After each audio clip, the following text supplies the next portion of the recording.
Now that period, the second season, between August to December, we decide let's make fun of reality shows. Because ilikuwa imeshika huku nje. Yep. Basketball Wives, Real Housewives of Atlanta, it was a thing. So sometime in 2012 tulikuwa tumepiga reunion na Tahidi High. Ya Tahidi High.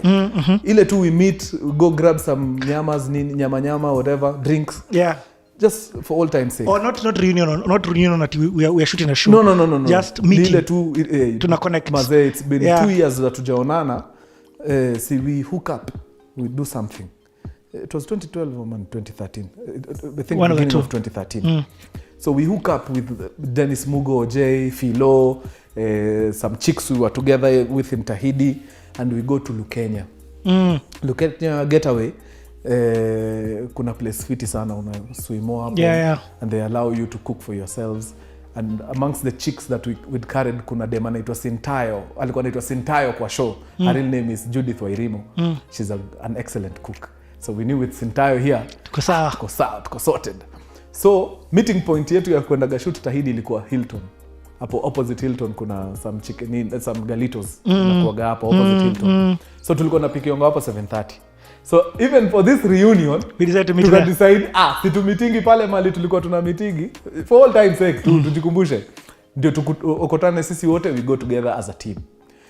So we are sitting there pale opposite hapo Galitos, but right across the road pale Hilton there is some stone structure imetengenezwa kama kiti. Yeah. Wase upenda kukaa hapo sana. So we decide tumesimama ya kutosha, some chicks are running late, tuvuke barabara tukae kwa hizo benches.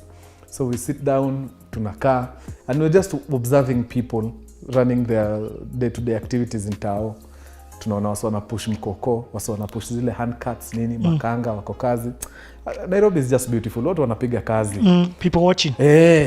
So tukaanza kufikiria, so tukaunda show hapa, tunaweza unda show ya aina gani? Tukiwatch tu awase. Tuunde show juu ya CBD. Tutaongea juu ya nini? So jamaa akipita hapo na mkokoteni, I think Dennis said, so unaweza pata umse mkokoteni yake. Yeye amka nayo Kangemi, anashuka nayo yakiwe mguu teketeke, akama pige nayo kazi Tao. Then jioni juu hezi pandisha matatu, anapanda nayo Kangemi. So we were laughing, it was funny at the time. But kwa mimi yangu najiuliza, wow, that's a difficult life to live. Jim mkokoteni huwezi weka kwa matatu. Exactly. So you have to go with it home, unakimbia nayo kwa bara. That's funny, man. So tukaanza kusema, how about we make a show, a reality show to it the Real Hustlers of Kangemi. Thanks to this mkokoteni guy. The Real Hustlers of Kangemi. The Real Hustlers of Kangemi. So we laughed about it na tukasahau. Tukaenda Lukenya, tukakula nyama na First of all, when you were out there, were guys pittering and being like, yeah, these guys. Yeah. Hey, I think they're shooting another thing. No, wamerudi. From 4, wamerudi. We were there, taking pictures with people, nini. So we go to Lukenya, we have fun, and we go back home. Maze, that was the last time we spoke. I don't know why. Maze, tuna need to keep tabs na watu. Actually, after that moment, I think the very next time I saw Dennis again, Dennis Mugo, very easily was this time tulikuwa Embu juzi. So I think ninakaa miaka 7 hapo sikuwa nimeona huyu jamaa. This time vile umerudi channel yako, vile umeanza channel yako? Yes. What? Yeah. Hatungefaa kuachana hivyo.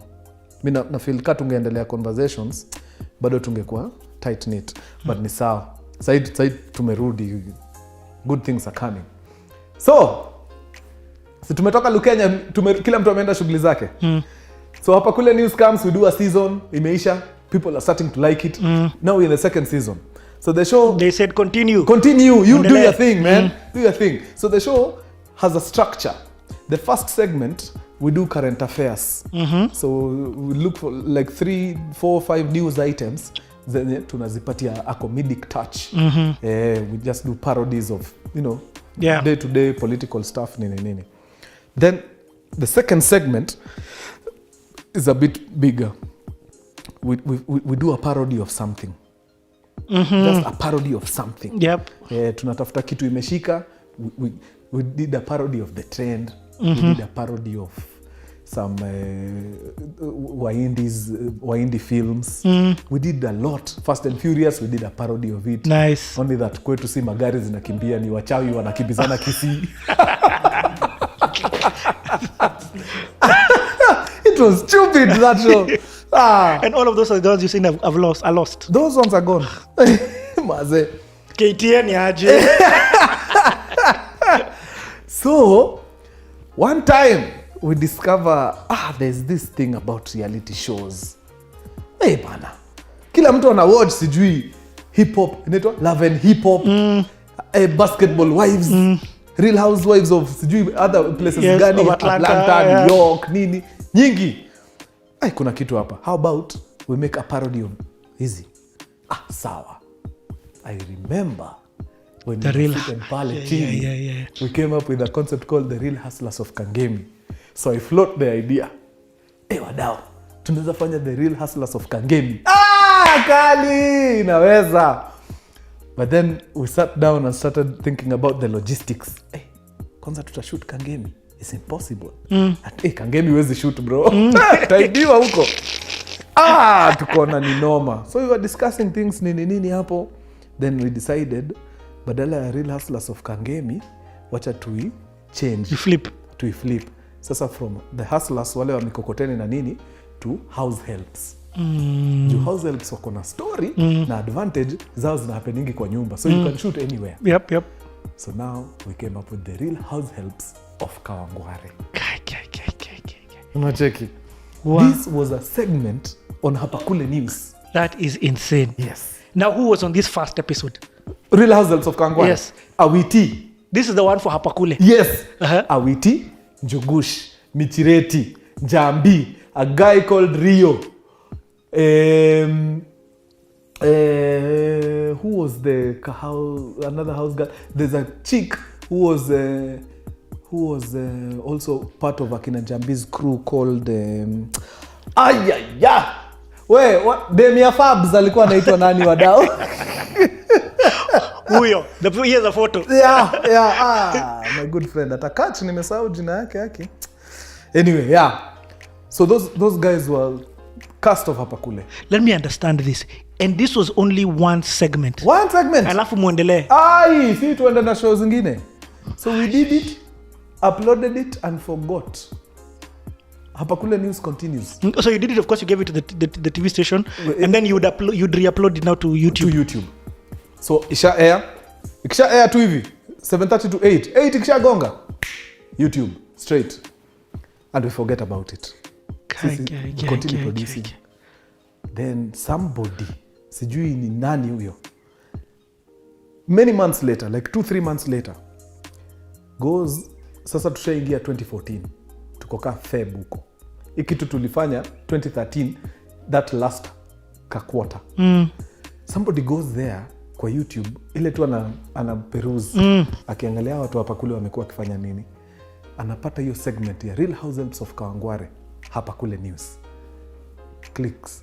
First of all, before I watch, anaangalia hapa chini anaona 300,000 views. What year is this? This is 2014. Guy.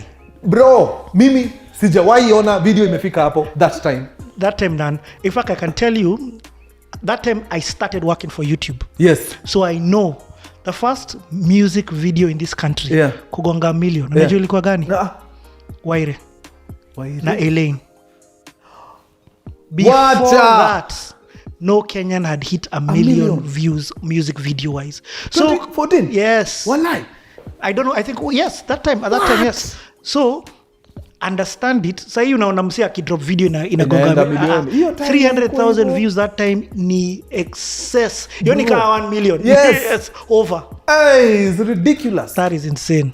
So that person, nasi mtu wetu, it's a very random person. Very random. So that person alerts either someone from production or Sarah Migwe herself. I'm not sure. Mazee nawaambia, hii kitu vijana wenu wamefanya mumeiona, it's gone viral. 300,000 views hiyo time. Bro, let me even umeongea. Let me explain how 300,000 views is a lot. Yeah. Before that, the first video, the first thing to go viral, the time Kenyans could use the word viral, was Makamende. It was. With the song Hahe. Hahe. Why? Baka CNN picked it up. Baka CNN.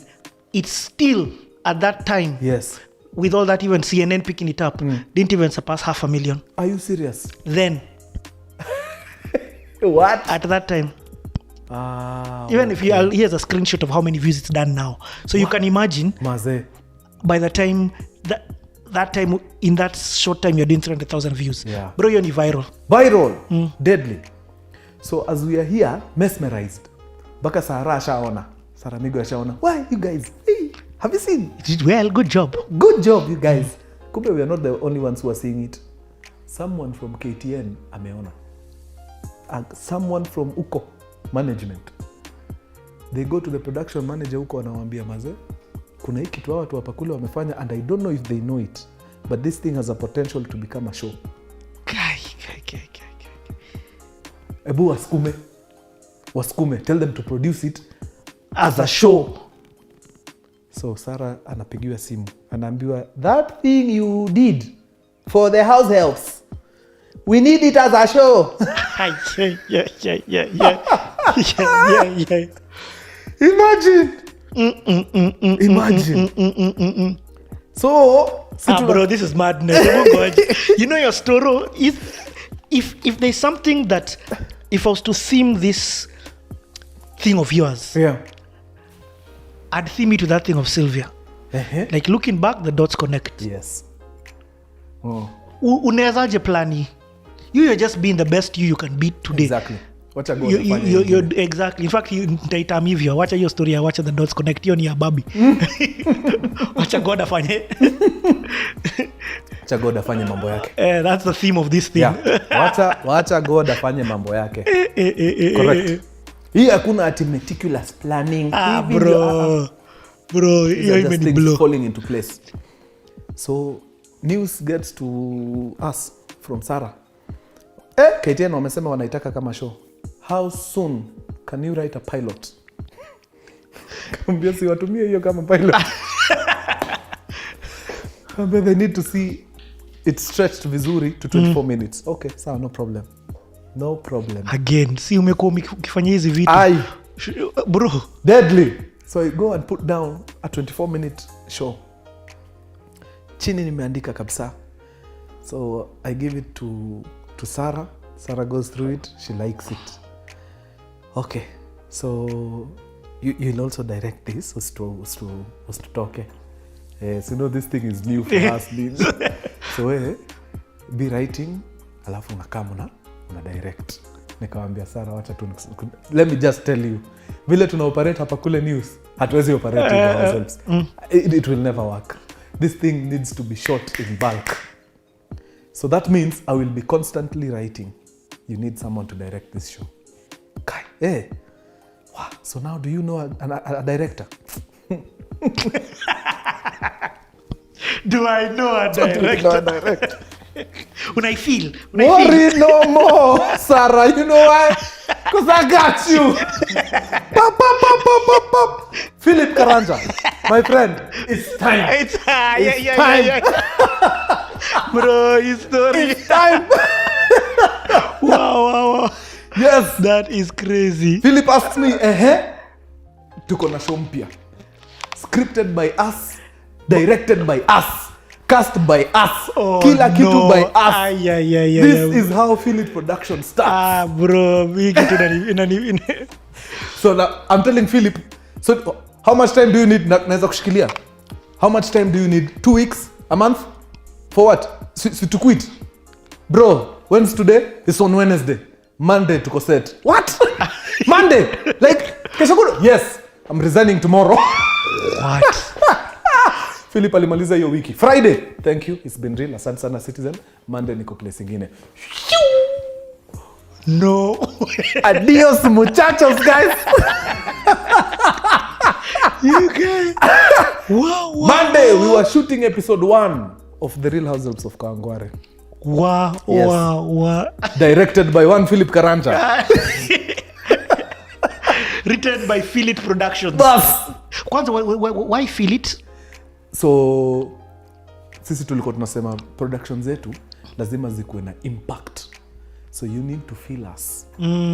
By the way, if you are not felt, if we are not felt, basi why are we doing it? Wacha ikae.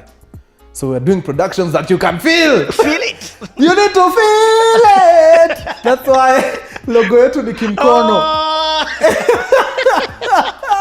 You need to feel it. You feel the vibe. So now, one of the director's name is Philip. Yeah. So we said instead of calling it Philip, F-E-E-L, tunaweka jina yake. Yes, then IT, Philip. Yeah. That's how it came to be. So you know when you're registering a company, you need to provide 3 names. Yes. So one of the names had him, that was Philip. One of the other name had my name, and the other one had both of us combined. Funny enough, I don't remember yenye ilikuwa na jina yangu. I remember the one that had both our names na hii. So yake ilikuwa Philip, iko na jina yake. Then we had Cable Entertainment. But how this cable is written, it's K for Karanja. Yes. Dash. Then Abel. Nice. Yes. Nice. So but cable ina feel kani IT company. Exactly. Yeah. So your time tulikuwa tuanza kusikia story ya Cable TV nini. No, it was actually Cable TV. Cable TV, not Cable Entertainment, Cable TV. So but hiyo haikuweza. The registrar akatuambia this one wasn't picked, so Philip ili carry the day. Nice. So Philip came to be. So Philip comes, directs the first episode. No, hata ni Philip, both of you come. Na kwa script zote hapo chini nilikuwa naandika hivyo, written by Philip Productions. Zote.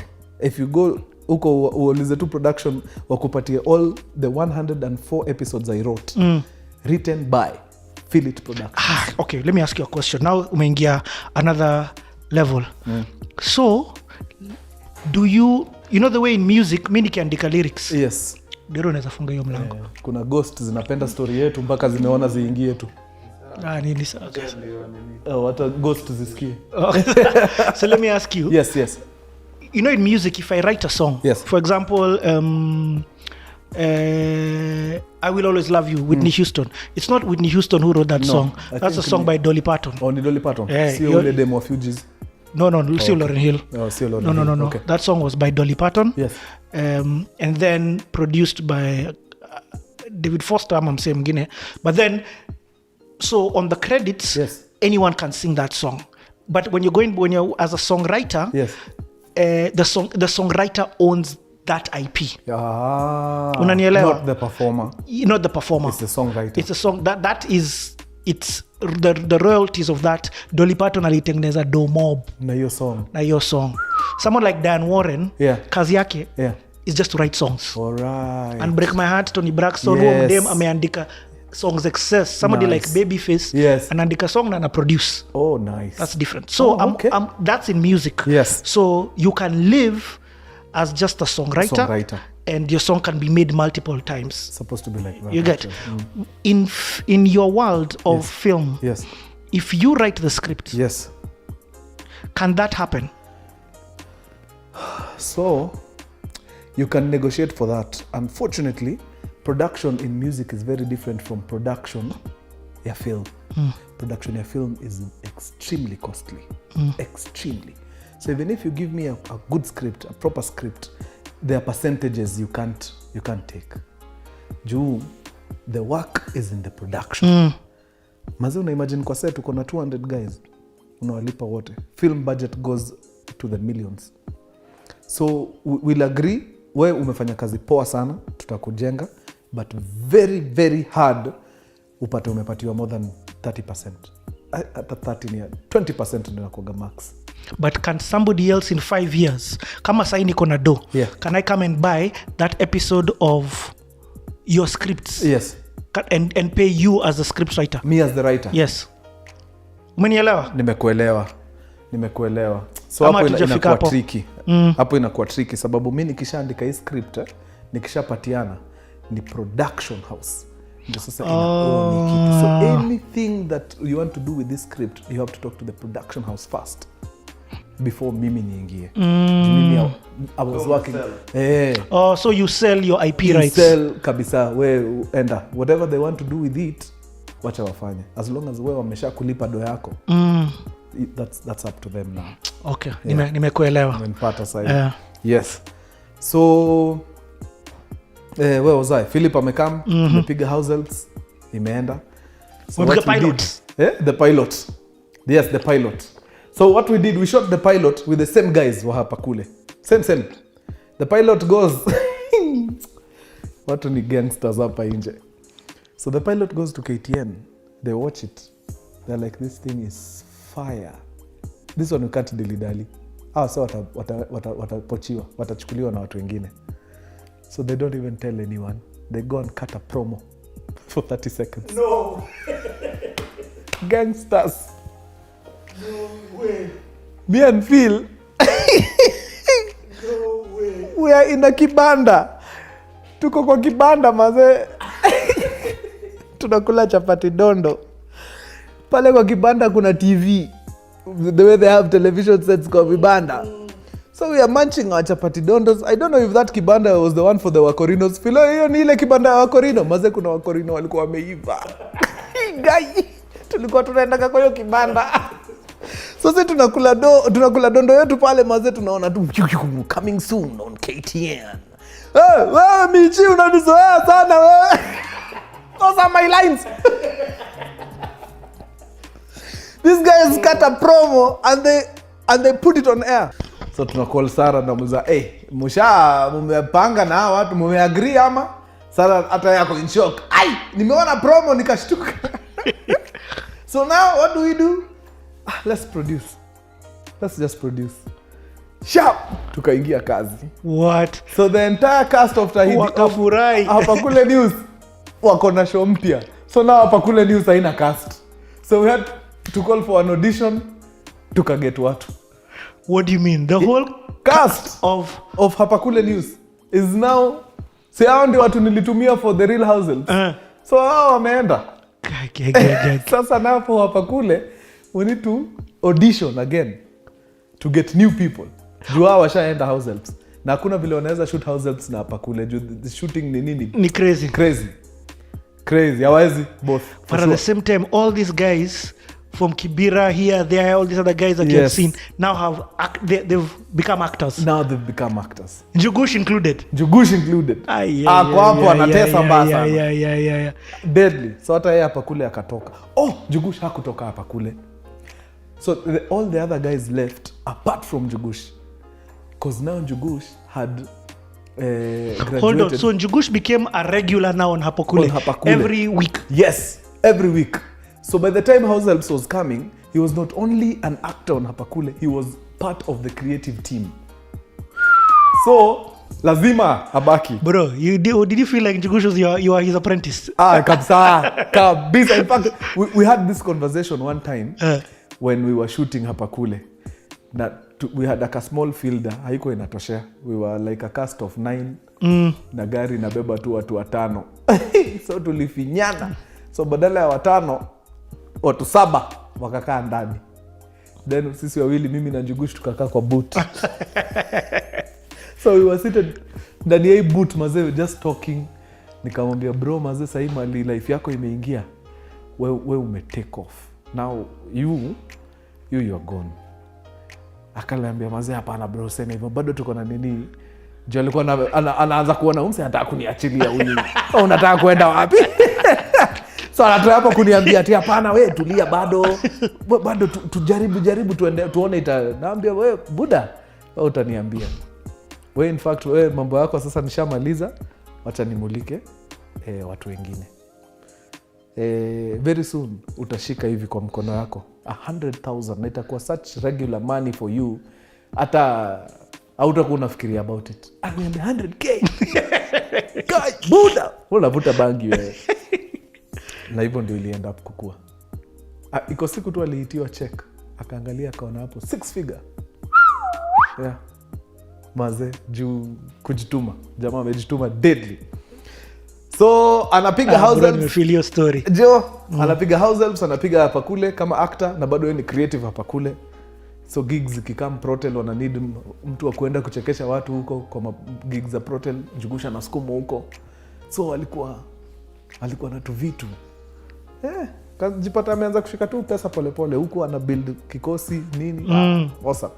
TV wagani poa sana ya kubuild kikosi brand na following. Wase wengi wako kwa TV wana watch TV. It's true. It's true. So as Househelps inaendelea, we are still doing our pakule things. This mama, lovely mama anaitwa Vera Sidika. Hii ndio story yangu. Bro, nilipatia hii video at least 50,000 views. Mimi pekee. Wewe pekee yako. Nikicheka sijui kwa nini. So Vera Sidika comes back from which country is this? Was it UK or Dubai? I can't remember. Na akakaa makadai amefanya skin lightening na ameongeza a few parts. Maze ali trend. Twitter was on high, yani like white on rice. So si tuko hapa, kazi hapa kule news ni ku make comics out of trending topics. So this thing gets my attention. Vera Sidika, wanasema Vera Sidika amebleach. Unajua lightening ni ya watu huku mtaa ilikuwa bleach. Vera Sidika amebleach. Skin lightening for who? Bas. I think it was an interview she did with Larry Mado on the trend. It was on NTV. Do you know how I know? Because I was telling them, see, I worked for YouTube at the time. So nilikuwa nawaambia, why have you put the whole interview up? Ikate into different beats. Waliweka yote pap. Waliweka yote. Yes. So mazee nikapata your information. Remember the way the show is structured, ni current affairs hapa juu, then hapa chini we just do a parody of something. I stumble upon an old Hitler movie. Bro, nikaambia wase wangu, go home early. Niachieni hapa studio, mimi, my writing pad na hii clip and an editor. Guy. Ukishua buda, hatuna segment ya pili. Tuko nayo. Mwende home. Mwende home.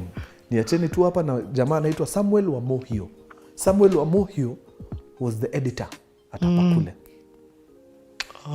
In fact, on the clip, kuna mse, ukisikiza yo sema, Vera amesema sijui na Kenyatta Market akafanya nini na nini. That's Samuel Wamohio. He's an editor, hatari sana. In fact, even now at Feel It, once in a while he edits for us. Oh man. So I'm left in studio with Samuel Wamohio. Just the two of us. By the way, did you meet Maranga? I did during LOL. Yes, Maranga, may God rest his soul. Very, very nice chap. Yeah, very. So nakachini Wamohio ako hapo, he doesn't know what's happening, so anangoja tu, ameshasikia whatever this guy is doing, he needs an editor, so he can't leave. So amekaa tu angoje. He has no clue Abel, you're a genius. Bro, what I'm doing. Kumbe all this time I'm watching this Hitler movie and I'm looking at his mouth movements and I'm creating a story on the side with words that fit almost what this guy is saying. So hapa nacheza na lip sync kabisa. But this story has to make sense. And it has to talk about this lovely mama Vera having gone outside sijui kufanya nini na a lot of expensive things, and the country hapa tunahitaji pesa. Guy, you're a genius, bro. Bro, that's how the Hitler Vera video came to me. That clip is on YouTube, eh? It's on YouTube. Kwa hivyo iko hapa. Ndio hii.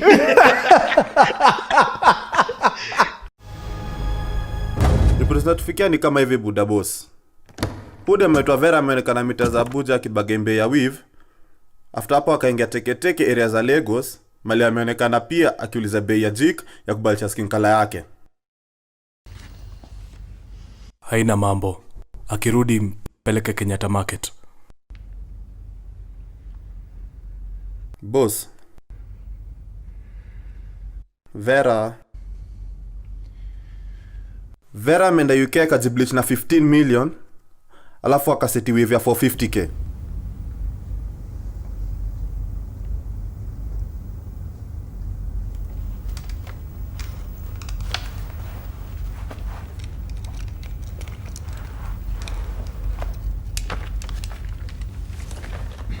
Ka unajua wife yako anahaga weave na ni mweupe, toka nje.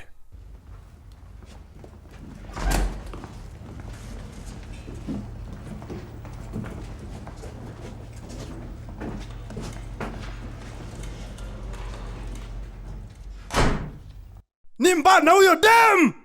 Kumba mwiko ya mtu hata anaibu! 50 million! Na wife yangu anajipaka mafuta ya kukaanga mboga! Weave ya 450k. Na mtoto wangu anaenda church na matuta kwa kichwa! Nileteni hiyo hapa akia nani! Nitamngoa hiyo weave na nail cutter! Hiyo ngozi ya bleach nitaitoa nitengeneze nayo mshipi. Lakini anadai doni ataikunwa oil. Taki kujua ilikuwa ya sewage tycoon na malipewa na kabogo. Walai boss, hiyo weave ni origi mbaya. Origi manyoya ya bata. Sitaki kujua. Unyena nisumbua nimsaidie kuchangisha do ya Anglo Leasing. Alafu kisichana kina Westdo na ngozi. Wase wakianza kutudai tutawalipa na ngozi. 5 years from now hiyo ngozi itakuwa na madoa. Atakuwa na kani kama amevaa uniform ya jeshi. Hiyo ndio ngozi mnataka tuwalipe nayo? Hiyo weave atanunua ya milioni. Bado tunajua nywele si yake. Afadhali hata angenunua kweli saweke hizo manyoya.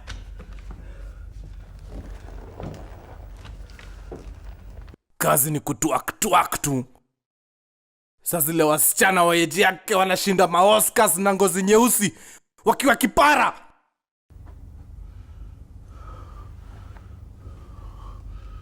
Bure kabisa.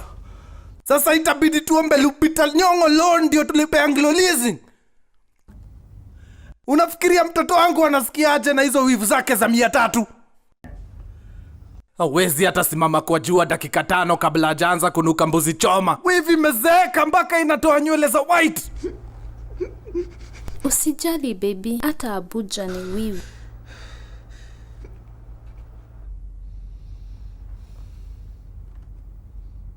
Saa zingine afadhali hata kuzaa matomoko. Ama hata sani 2 za minji. Sani.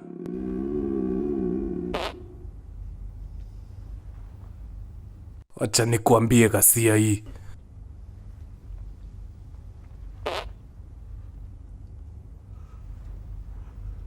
Hiyo tumbo yako ikiguruma tena nikiongea ndatoa hizo matumbo ni kunyonge nazo. Wewe na huyo Vera. Akia nani ya mtanizoea hivyo?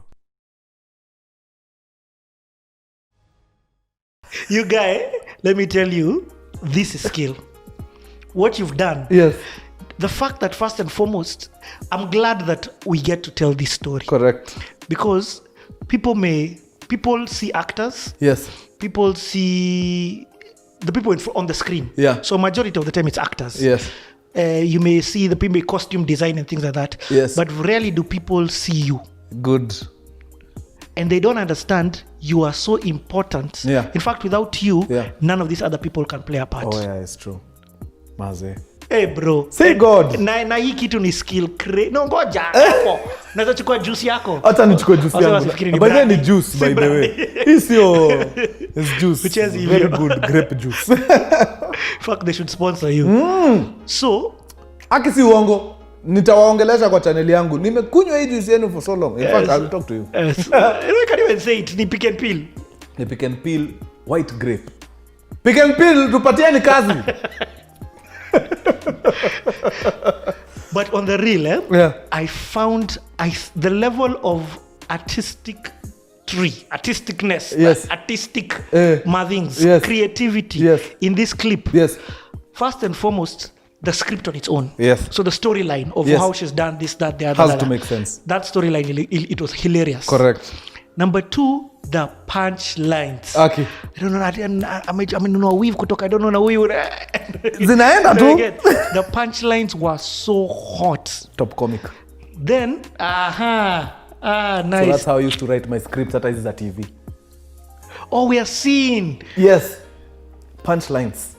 Those are things that never existed kwa TV scripts ever. Because you're right, this was stand up in story. Yes.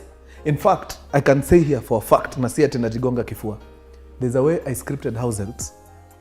Shows zote zikaanza kuandika hivyo. Househelps was very heavy on metaphors. Very heavy. Huyu anafanya hivi kama, huyu anafanya hivi kama.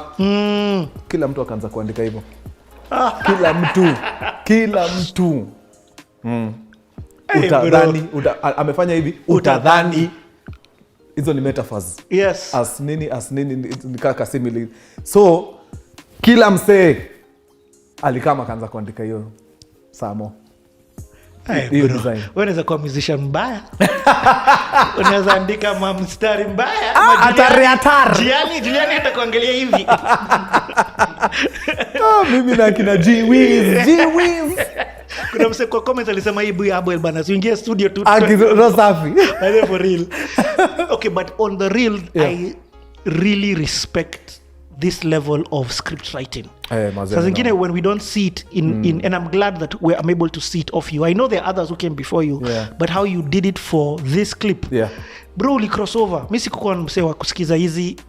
Even till today the swa is a bit difficult. Yes, there are things which pass me, but I got the gist of that one.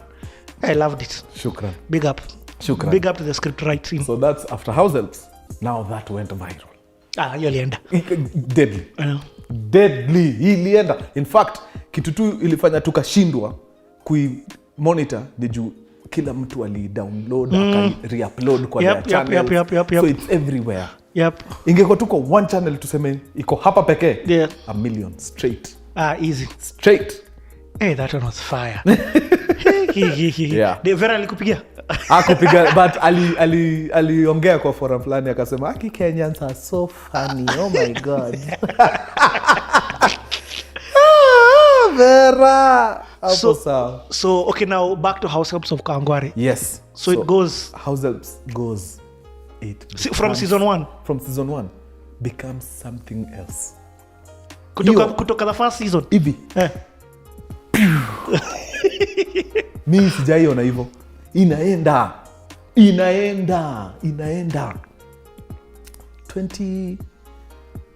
That's 2014 tumepiga, imeenda kabisa. Towards the end of 2014 I bring in a character. So there's a show. Ulikuwa unaandika solo? Bro. All 104. No way. Yes. You see the way the other shows hata huko Tahidi we had a storylining team. Yes. My storylining team was 2 people. Myself and Philip Karanja. And it was so... What's the word? Bro. Yani, we were just hivi. Me and Philo. It was so informal. That's the word I was looking for. It was so informal. Our storylining sessions hazikuwa zinapangiwa. You know, now, hata hiyo time ya Tahidi, we used to panga. Next week, don't do anything Monday, Tuesday, and Wednesday. Why? We are having a storylining session.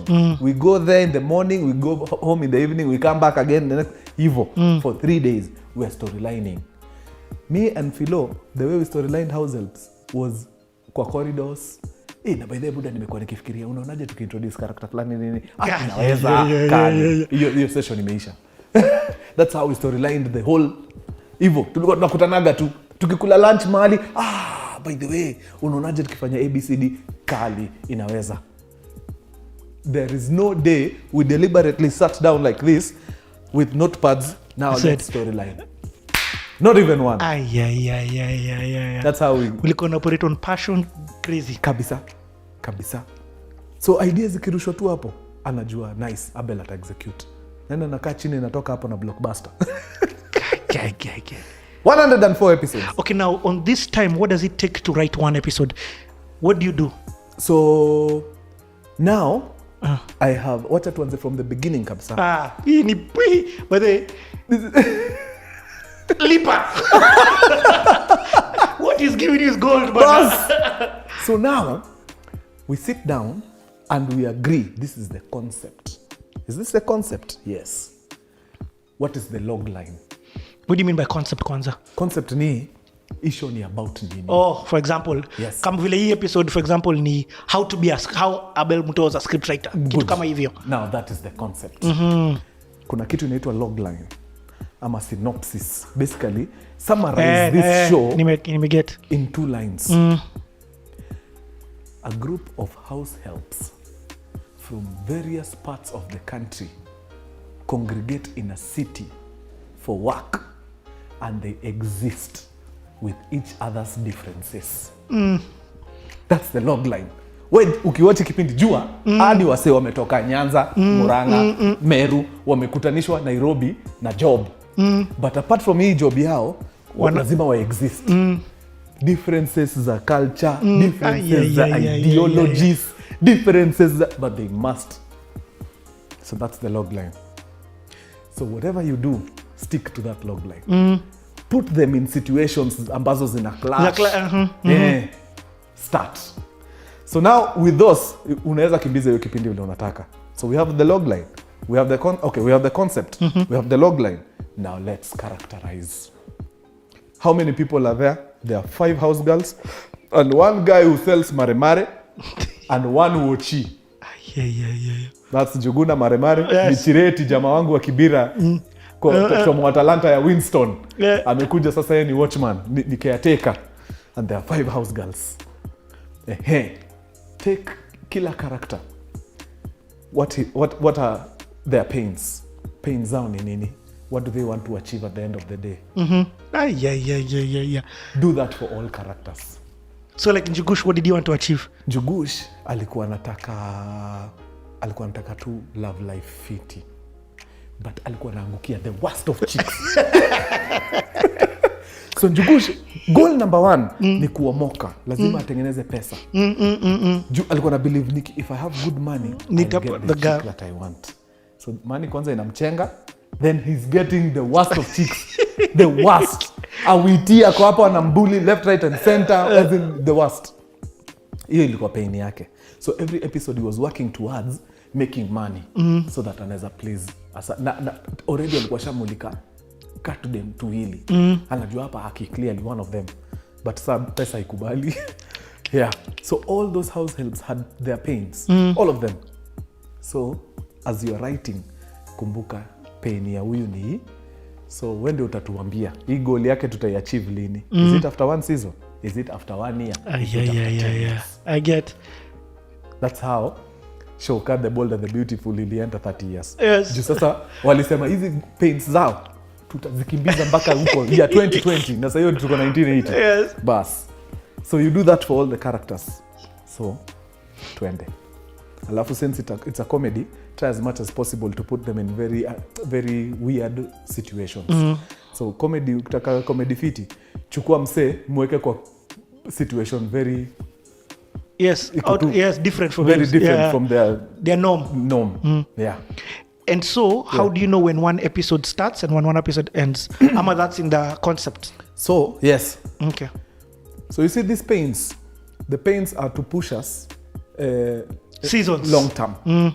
But every episode has a goal. So we start, we achieve. The episode imeisha. But there's this pain. Hii tunasukuma nayo seasons. So you know, for 1,000 miles unaanzaga na one step. Exactly. So kila episode ni step. Na tumefeel hiyo pain, tunaona vile. But the more anaenda achieve ile anaenda towards his goal. But hizi impediments ndio tunazi nini ka episodes. Hii pali struggle na nini, alipata biz poa, alikuwa ameangukia do, lakini mwishowe akagundua amegongwa. Imeisha. Hii story yote ya do anafanya juu akona pain, ana need kusort. Kuna mdem. Next week imagine anapata hiyo do. So anajua kupata umresh lazima akaifiti kiluku, anaenda ananunua kasuti kasafi. So hii episode imeisha poa, ameget kitu angalau still kwa hii step yetu ya kupata ule mresh. So you do that for a whole year, unampelekanga 2 steps. Saa zingine unampeleka 5 steps mbele, unamrudisha 10 nyuma. He's the chick who you're supposed to have a date with sees him with the neighbor. Bas. Akiingia. Anadai in fact it's a rap. Kwenda huko usiwahi niongelesha. Audience wako invested. No! Ni neighbor. Alikuwa anauza kwa baba yako. Anauza jugu. Kumbe wajui bana ni watu wawili wako hapa. But scripting is beautiful, you guys. This is great. But it's work.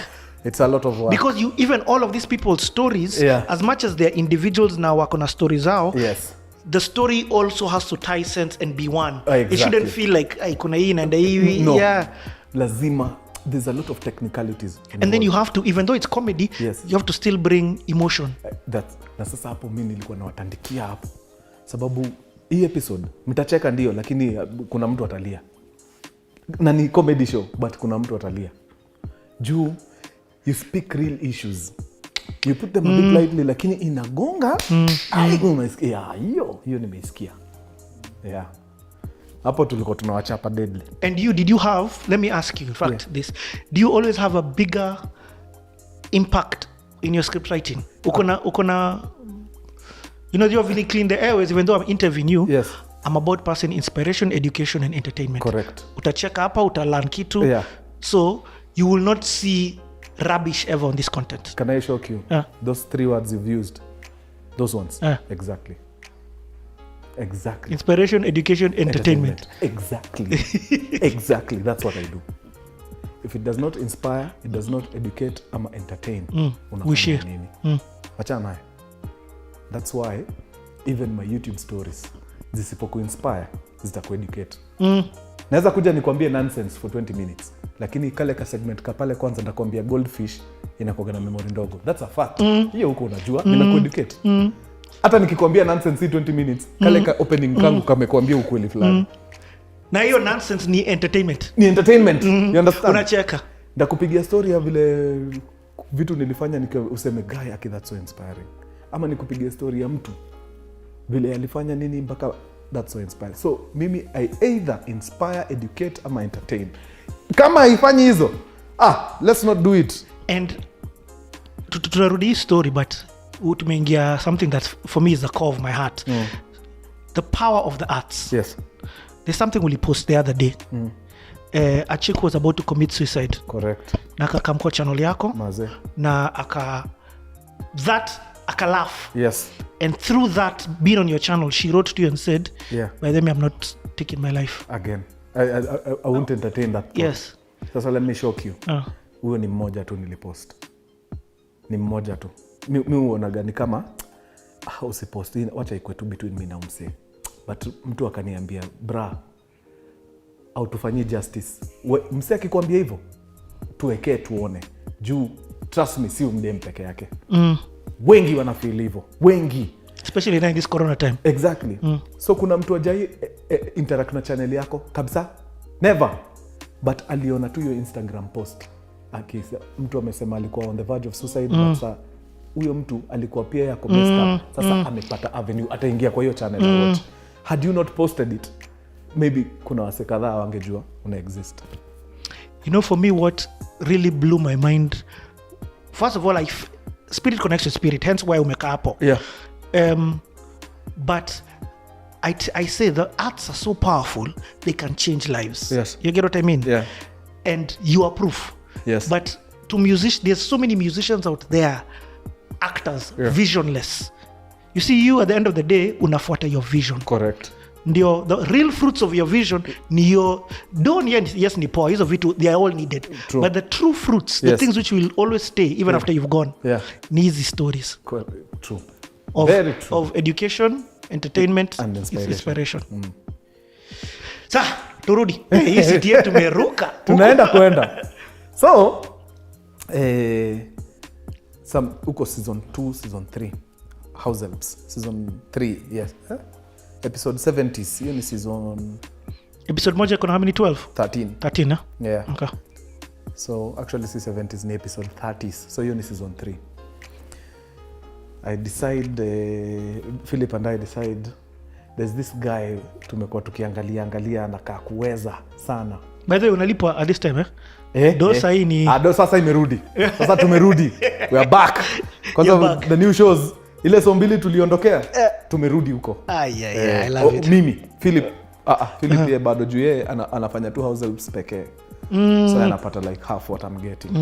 Juu mimi niko kwa 2 shows, yako kwa 1. I get. But now you are controlling.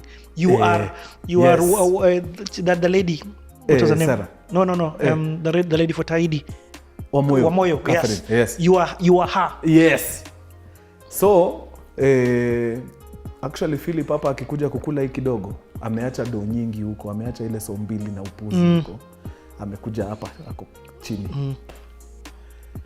So around the 3rd season we decide there are some few guys wanaweza deadly. Kuna moja hapa na wawili tutawa incorporate kwa show. We get a guy called Brayo. Jina yake real ni Brayo Househelps. Guy, unaona wase ni marafiki zangu sana na wakiona nasahau majina zao wataninyonga. Before hii episode ishe nitakwambia jina yake real. So him and a guy called Kevatin. They were on a show on NTV ilikuwa inaitwa Comedy Club. So nikasema mi naona wase ni wafani, lakini sijui kama wase hapa nje wanaona. Let me use these guys. So I get huyo sasa the guy who acted as Brayo kwa Househelps na Kevatin akaka. Brayo alishika karakter yake fiti yako sawa, yeye akaendelea. In fact I think he's there to date. Kevatin akaingia kamweka kama cousin ya Njugush kwa show. Masaka aliua. Hey! The guy massacred that show. KTN wakamcall direct, wakamwambia ni aje buda, we need you ufanye show huku kwetu. I know there's something you used to do at NTV, we'd like you to transfer that here. So that guy Kevatin alienda akakuwa Shanikwa. What? Yes. Shanikwa was Karishizo on Real Househelps of Kawangware. 1 season, but he deadly. Aliua. The fans walikubali deadly. Karishizo sawa. So Karishizo goes to KTN, anaanza Real House, anafanya show inaitwa Jameni. It's a political satire. Kinda like hapa kule news. But yao wana impersonate politicians. Then there's a segment called Shanikwa. Shanikwa goes to driving school, Shanikwa goes to jail, Shanikwa does this. So unajua tu Shanikwa. So akaendelea na hiyo. As in ani wase aki. It is a statement. But Joe. So Shanikwa does his thing huko, he becomes very big, anakuwa deadly. So huyo tunakubali, huyo ameenda. So sisi tunasukuma hapa tu bado. Na Brayo bado wako hapo, anacheza mambo yake deadly. So tunasukuma 2015 inaingia. 2015 so naona Shanikwa ameenda. So naona siwezi mind kuongeza kama mtu kamoja kingine, nikipata msemfiti siwezi mind. Juu Shanikwa ameenda, so niko na ka slot. And can you just add people? Or you go talk to Sarah, budget? Wapi? Go add people in budget. Oh yeah, it is. So kile tulikuwa tunajua vile kukacheza. As long as you know the number of people you can play with per episode, ni sawa. Wewe unaweza add watu, lakini unajua hii episode haifai kupita watu fulani. So ikipita una rest huyu kidogo this episode, next episode unamset. Oh, okay. Yeah, that's how I used to operate. So 2015 comes. Tuko 2015 dero. Yenyewe ulisema ukweli, hii kitu inakaribia sasa ku. So 2015 we lose a veteran actor, Mzee Ojuang. Alandos. Brian anaitwa Alandos. Imekam sasa Alandos waliingia na Shanikwa pamoja wakati nini. So at least Alandos huyo tuko naye. Shanikwa ameenda. So hapa kuna ka slot tu mahali. So 2015 we lose Mzee Ojwang. So I go for the funeral at Langata Cemetery. I meet the who is who of Churchill show huko. Niko na jamaa anaitwa Butita Eddie. Niko na jamaa hapo anaitwa YY. Niko na jamaa hapo anaitwa Njoro. Yes. ZD, if I'm not wrong, was there. The guys hapo Karis, can't remember any, but walikuwa Churchill show, well represented. And who are in Kenya, who are the different aspects of comedy at that time? At that time it was only stand-up comedy, akina Churchill, na comedy actors. Sasa hapo ni kina Njugush, crew ya Vioja Mahakamani, crew ya Jameni. So ni hao. Okay. Comedic actors and stand-up comedians. And under stand-up there is just Churchill. There's nobody else because LOL died a natural death. Until today, other guys haven't been doing stand-up. Or maybe now with the digital migration zimeingia lakini... Actually kuna watu wanaitwa QCC, Quarantine Comedy Club. But bado tu ni watu wa Churchill walijitoa wakaingia hiyo sector. So hakuna any new. The only other new people that have come ni YouTubers. YouTubers. Then there's a comedy for Uptown. Ilikuwa inafanywa huko Karura. Sasa siku hizi at some point I think walikuwa naifanya pale State House Road, mali MGM Studios iko. Kuna hiyo squad ni ya Uptown Comedy. Yeah, and also hiyo ingine ya Uptown ni BYSS because you said so. Yes. Akina Njugush. Akina Jason. Na ya Fesi. Yes. So hii time nyingine BYSS hakuna. Hiyo comedy Uptown maybe iko but hatuijui. Sisi tunajua tu watu wa Churchill na TV actors wa comedy bas. So we are here burying Mzee Ojwang, tumemaliza. Kuna kale ka time mnaongeaga before watu waende. The Churchill guys wananiita kando wananiambia bra, mazee we have a guy. Huyu utapenda. Fire, straight fire. Anaitwa nani? Anaitwa Magazine. Huyu utatii. What kind of a name is that? Magazine. Like magazine. Ni noma sana huyu jamaa. Okay. Amefanya nini? Wazi niambia tu ni noma, word of mouth. Lazima unishow. But now they are coming to you so that you can put him in. Yes. Remember just a few days ago ulikuwa natuambia mimi nikiwa huko. Wewe ndio unauliza wasee tafadhali ukipata job. Mazee. Sasa wamekam. Bro, when you gatekeeper sahi. So they tell kwanza wanamvuta, "Wewe Magazine kuja hapa bana, tunakutetea na wewe unaogopa hapa nyuma. Kuja, come." Vipi kaka nini? So mazee mimi niko pale na jaribu mambo yangu nini, hata niko na kitu hapa nimerekodi. Leta nione. So I watch it. It's like a whole 2.5 minutes. This guy has something. So in this clip he's imitating his uncle back in Shags. Nikamwambia sasa Buddha, now you come and become this uncle. Nikamrudishia phone yake. Yeah, so jamaa ananionyesha nini kwa simu. A clip of a stand-up comedy thing he did on Churchill. Naona sawa. Ana imitate uncle yake. Hatari, fire. So I tell him, be on standby na kukol. Mazishia. This is the funeral. This is a funeral. At the funeral unamwambia anakuonesha clip. Wewe umeshaandika. Wewe umesha write. Nishaiona. Na si ati ninamwambia tutaonana after 6 years. Monday, be on standby. Hii funeral ilikuwa I think on a Wednesday or something. What? Yes. This is the first time you're meeting him. I had never seen him in my life. Never. I asked akina Butita hapa, jamaa mbona si mkubwa huko Churchill? They tell me mazee nini yake tu ndio stars zake ndio hazija align. But umse atakamkubwa mbigi.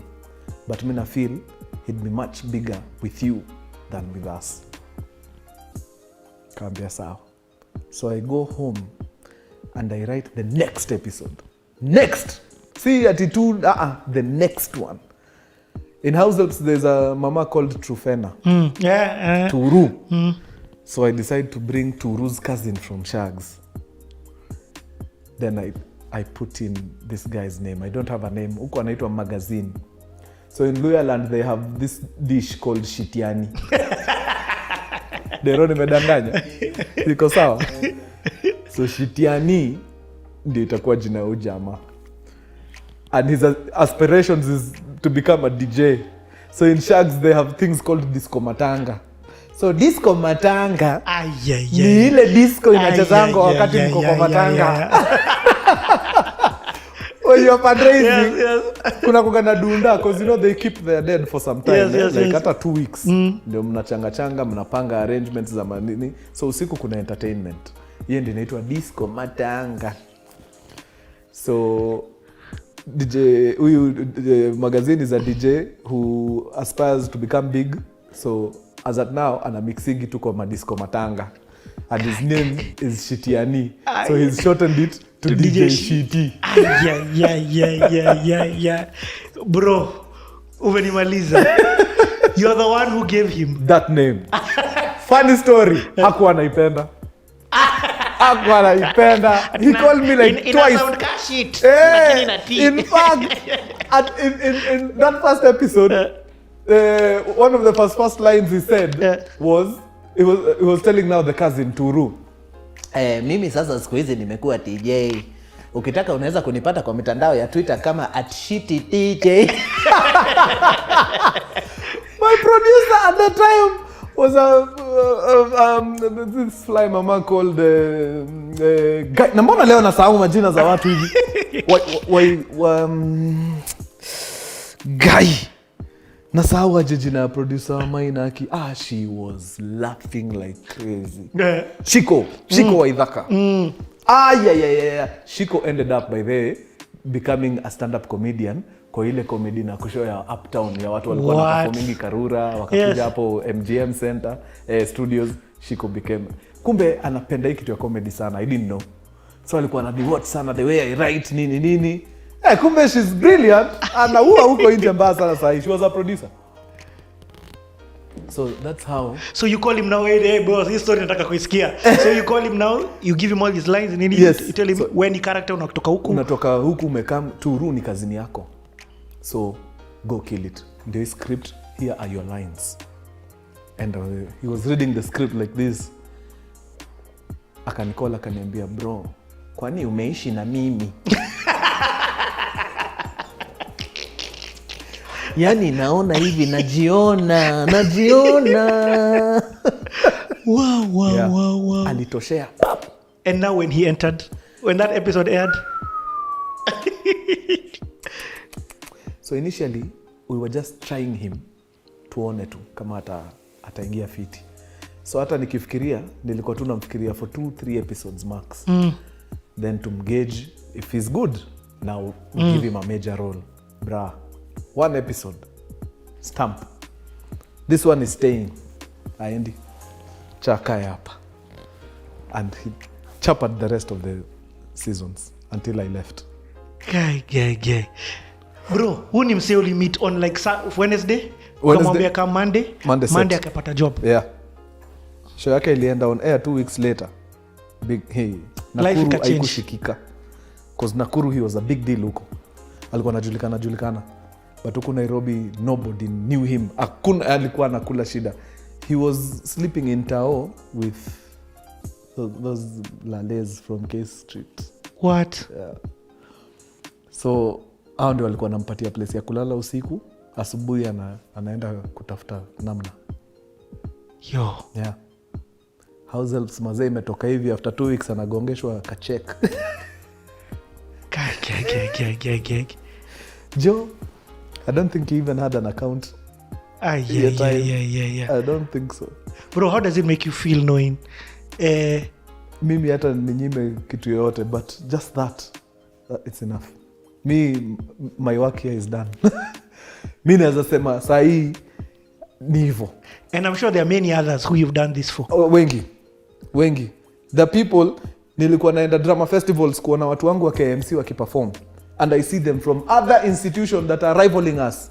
watu tunapigana huku nje because KMC sisi ni monopoly huko, so tukiona watu wengine wana shine huko mazee, hey, ni kina nani, but I still kando naenda naita mtu kando, hey, wewe uko sawa come tupige show. So bro, yeah, sikujua hii story. Yeah, there's a chick called Anstella Karemi. Anstella is a big deal pale mtandao. Now she's on a show called Kina on Maisha Magic. Yes, I know Kina. Yes. Kina na Selena, hizo zinapigana huko. Deadly. So Anstella was rival. Kuna shule hapo ilikuwa inaitwa sijui Aviation College ama ilikuwa inaitwa nini. Rivals wa KMC mbaya sana. So tulisumbuana sana kwa one of the plays huko around 2013, 2012. So that's why I saw her. So after hiyo rangle zote zimeisha, nikaenda tu kando nikamchukua. I snatched her. Nikapata kumbe pia yeye she had been poached. Si student wa hiyo shule. Kumbe hivi ndio mnacheza. So akaingia hapa kule because the whole team that was on hapa kule had now left, shifted to Househelps. So I needed to audition again for hapa kule. Now she was one of the beneficiaries. Hey bro. These stories are just like ni amazing because also it's amazing on two sides. Again, me kuna hii perspective naona different. First and foremost, I'm really glad for DJ Shitty. Even him, his stars aligned. Kapsa. You get? Kapsa. Maybe he would have blown up on Churchill and he would have never ended up on this TV. Yes. Which would have not been what you see. So the fact that didn't happen during the death of somebody was the birth of his. That's a beautiful way to put it. Sound effects. Deadly. Yeah. So even him, what's the theme of this thing again? Mungu? Wacha Mungu afanye mambo yake. Exactly. Wacha Mungu afanye mambo yake. Because I'm sure after this now uta get 1 million inboxes. It doesn't mean that you're going to help everybody. True. You get? True. You do your part. Yeah. Wacha God afanye mambo yake. Exactly. Bas. Hey bro. Yeah. So ikakuwa hivyo Shitty household name. Njugush killing it. Njugush now is a superstar. Insane. The ladies Awiti, Njambi, Turu, Kaleche, Matilda is another one. That's a KMC production. Yo. Her real name is Esther Chebet. Hata hiyo jita Star. Fire. Very beautiful lady. By this year ako wapi? Star by the uko wapi squeeze? Is Househelps still there till today? No, I don't think so. It's not there. Yeah. So 2014, 2015. I decided to get married. Sasa officially. So, hii kitu imepangwa mbio. Very fast. In 3 months from proposal to wedding. Yes. Pap! Imegongwa. So initially we were supposed to go for AG. Then sijui mama wakakutana na bimkurugenzi wakamfanya ile kitu. So now we shifted from AG to a whole wedding now. So ikakuwa sawa, wacha tufanye harusi. I have some money saved somewhere. We can use that. So let me tell you how I ended up having money. Because pesa ilikuwa saved. Because sisi bana saving culture yetu iko chini mbaya. So how I ended up with money, remember 2013 I am an ambassador for Uwezo Youth Fund. The contract is a whole year. So it ends in December of the same year. I start working with Protel in May. So May, June, July, August, all through to December, watu wakilipwa si shughuliki sana to get the money. So nikisikia kuna struggle kidogo, I'm amongst the first people kusema, don't worry, just keep it, let it sort other things. Mi nitakujia tu when things stabilize. Why am I doing this? Because I'm on a salary pale kwa gava. You understand? So in Sarah's mind, hii ni kitu tu nimefanya once or twice. She didn't know. Yeye alikuwa anajua tu ni ile once tu Abel alisikia kuna karangol mahali, kuna kashida kidogo ya do, akatuambia to hold on to his salary for now, tutampatia next month. That's what Sarah knew. Sarah did not know that I was not collecting my checks for now close to 6 months. So the money had accumulated deadly. Alishtuka juu anapanga vitu zake huko. Wasee wamwambii ujue by the way ido unaona ikifloat kwa account kuna mtu fulani achukuangi but ni pesa yake. So yes, anafanya tu vitu zake miradi, akakam kurealize this guy has not been picking his chums. Anachukua leo, anakaa 4 months, anachukua ingine. we owe him a lot. So akashtuka mpaka akaniita, you have not been picking your nini. Nikamwambia nilisikia kuna kanoma kidogo, nikasema wacha nisiwapige pressure, just handle your things, alafu when you guys are okay simtani kanja tu. Straight Sarah told the accountant, find a way to make sure umemalizana na ujamaa, mlipe. So I told her aina mambo, tuende tu sisi kwa mind yetu tunajua. So from here moving on nitakuwa nachukua salary every month. Hizo zenye nimekuwa nikirukaruka tutajua tu vile tutakuwa tukikava up pole pole. So tukaanza hivyo, nachukua sasa salo, but bado kuna backlog. So by the time 2015 is coming to an end, nikikam kumari, kuna do yangu imebaki huko enough to do a decent wedding. So hiyo ndio do nilichukua yote, nikaenda nikafanya wedo. Bro, wewe kuna risks. Ungezichukua yote kwa savings. Unaweza acha kwa in fact account ya kampuni. Yote nikwambie, that was bravery. Do you know your do ili come the night before. Mimi na Philip tulienda hiyo do protel. My wedding was on 20th. On 19th after ndio tulikuwa tunaichukua hivi ikiwa in cash juu hata wire ingeweza juu host juu ngojea 1.5 days macho hakuna hiyo time wedo ni kesho. So we picked it uko na envelope hivi. Wow. So we do a wedding, kila kitu iko hapo. Mimi comment yangu nilikuwa najua ni AG, so AG hiyo kiwa na 100 Gs uko sawa. So now it's a whole wedding, so the whole nini kaenda kwa wedo yote. But sijali, tutaendelea tu kutengeneza hii pesa. Yeah, exactly. Next month niko kwa payroll na bibi yako happy, na bibi pia ako sawa. Tukaenda ushago. Now the year has come to an end. My wedding was sometime in November, pale 20th. December, right after I'm back from my honeymoon, we go to my shags.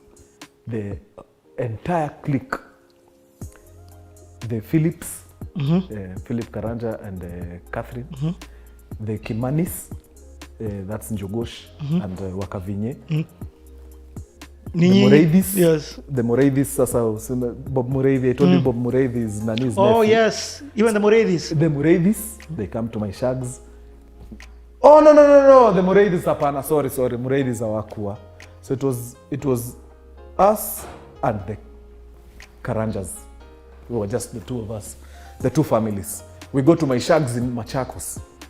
So there's a place we go to chill huko kwa ushago kwetu, it's a rock ina kaile ya no zibenja baba jichi baba ina kaivo copyright copy rock, alafu unaona to the country. Yes. So super na kwenda kuchill huko sana. Hiyo rock ya kwenda around 7 times. Sio huko but it looks like that okay. One. Yeah. So tuko huko hapo mazee tunauliza na Philo. So we've been doing this thing for 2 years now. That's you. Me, I've done it for 3 because I started in 2013, 2014, 2015. So unaonaje in as far as the feel it now is concerned?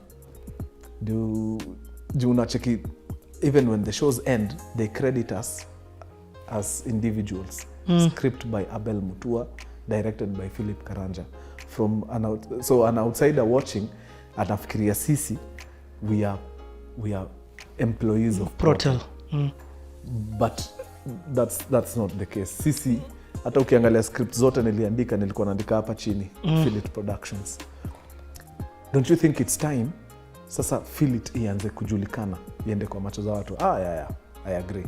So how do we go about it? So I tell him, I think we need to be credited as Feel It now. History ya majina tu zinapita. So the same way Hollywood Productions unaonaga Production House A in conjunction with Production House B. The same. Tuende hivyo. Hey, do you think they'll agree? Asinikuwekelea tu kwa meza. Yes, nini. Wakikata, we go. Let's start our own thing now. I think now we've come of age. So that's what we do. Immediately tumetoka ushago December. Januari tunaingia huko. Tunawaambia sasa tumekaa chini tuko na hii kitu ya nini haiwezi. Wetu credit kivyetu. Sema ni Protel in conjunction with Feel It Productions. So the lady who was in charge of the production, now the production manager, ndio tulikuwa na have naye meeting. Unajua sasa Sarah ni mkubwa, she's got other things to do. Yeah. So we are dealing with the production manager. So the production manager, of course, yeye ako kazi. Haizi kubali. No, can't happen. Why? Me, I think vile tumekuwa tukioperate iko sawa. I don't know why you guys feel the urge to start changing things around. Vile iko, it's working. If it's working, why change it? It's working for you. It's working for you, man. It's not working for us.